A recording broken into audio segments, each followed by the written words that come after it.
The event horizon is in sight, and there is nothing we can do to stop what comes next. This is dark matter economics, the story of the economic black hole we didn't see coming. Humans live in a resource-scarce environment, and since the beginning of time, we have sought to increase access to these resources.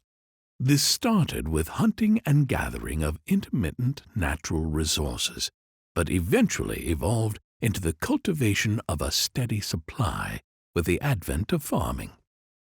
The Big Bang of commerce started with the first exchange of goods, and economic activity has only accelerated from there. Much like the universe continues to expand, our current economic system assumes an ever-growing model, but their infinite growth simply isn't possible without unlimited resources. While modern humans have more access to resources than at any time before, our resources aren't unlimited. Our home, planet Earth, has a large bounty of natural resources. Labor and energy costs are the largest restrictions on our access to that bounty. Our current economic system uses a combination of an increasing money supply and artificially low interest rates in a misguided attempt to direct and accelerate the growth of our economic universe.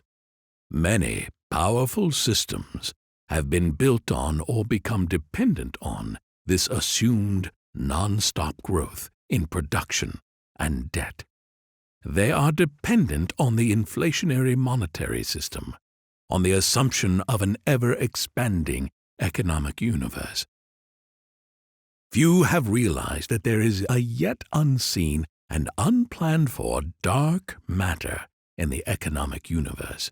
That is, the wave of deflation that is compounding out of sight at an exponential rate. We called this deflationary force dark matter.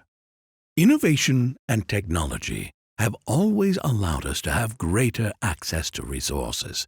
As humans divided labor and specialized skills, we increased production with less labor.